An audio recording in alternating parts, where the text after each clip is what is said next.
एक औरत बस बाहर सब्जी लेने जाने वाली थी, लेकिन जैसे ही उसने दरवाजा खोला उसने डराने वाला दृश्य देखा। घर के बाहर एक बहुत बड़ी काली दीवार खड़ी थी जो पूरे दरवाजे को ब्लॉक कर रही थी। दोनों पति पत्नी तुरंत शॉक में आ गए। उन्हें बिल्कुल समझ नहीं आया कि कल रात क्या हुआ और ये काली दीवार आई कहां से। पहले तो दोनों को लगा कि शायद कोई मजाक कर रहा होगा, लेकिन जैसे ही उन्होंने खिड़की से बाहर चढ़कर निकलने की कोशिश की तब उन्हें पता चला कि हर एक एग्जिट को उसी काली दीवार ने बंद कर रखा है। और वो दीवार कोई नॉर्मल ईंटों वाली नहीं थी। चाहे निकोल कितनी भी कोशिश कर ले, दीवार हिलती तक नहीं थी। ये सब देखकर पत्नी लीसा ने सबसे पहले सोचा पुलिस को कॉल करो, पर अजीब बात ये थी कि दोनों के फोन्स का सिग्नल भी गायब हो चुका था। घर के अंदर इधर उधर सिग्नल ढूंढते हुए निक को एक इंपॉर्टेंट बात का पता चला। इलेक्ट्रॉनिक डिवाइसेस जैसे ही काली दीवार के पास जाते थे उनका सिग्नल डिस्टर्ब हो जाता था, यानी दीवार ही सिग्नल ब्लॉक कर रही थी। लीसा गुस्से में ड्रॉर से इलेक्ट्रिक ड्रिल निकाल लाई और बिना सोचे समझे दीवार पर ड्रिल चलाने लगी। पर चाहे दोनों कितनी भी जोर से मारे, दीवार पर एक स्क्रैच तक नहीं आया। यहाँ तक कि ड्रिल के बिट्स से चिंगारियां निकलने लगी, पर दीवार वहीं की वहीं। मजबूर होकर उन्होंने साइड की दीवार ड्रिल की, लेकिन वहां भी उन्हें पता चला कि पूरा घर बाहर से उसी काली मिस्टीरियस वॉल से कवर है। दोनों साइलेंस में शॉक हो गए। इतना बड़ा काम एक रात में कैसे हो सकता है। इसी बीच उन्हें पड़ोसियों की तरफ से आवाज आई। इसका मतलब ये था कि एक नॉर्मल दीवार अभी भी बीच में है। उन्होंने ड्रिल से वहां होल किया और पड़ोसी कपल को देख लिया। पता चला पड़ोसी भी बिल्कुल वैसे ही फंसे हुए हैं और सबसे बुरा, घर का पानी सप्लाई भी बंद हो गया। फिर एक और अजीब बात हुई। दीवार के पास रखे आयरन के सामान हिलने लगे जैसे कोई मैग्नेटिक फोर्स हो। निक ने लीसा को बचा लिया, लेकिन उसकी पीठ चोटिल हो गई। रेस्ट करके दोनों ने पड़ोसियों के घर तक होल बड़ा किया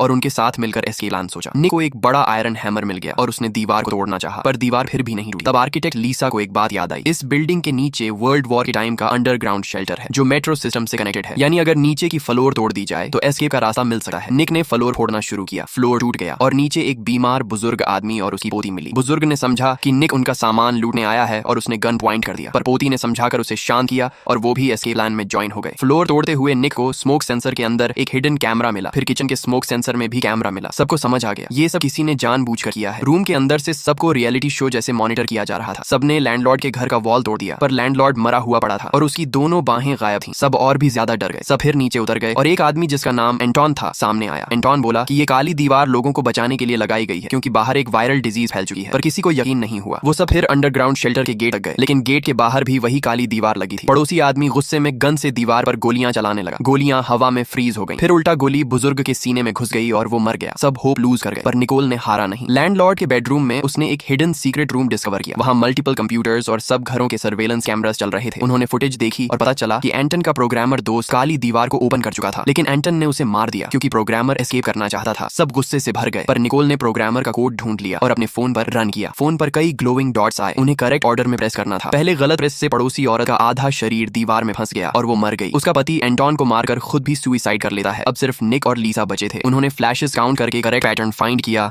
और काली दीवार डिसॉल्व हो गई। दोनों बाहर निकले, लेकिन पूरा शहर भी काले ब्रिक्स से कवर था। कार के रेडियो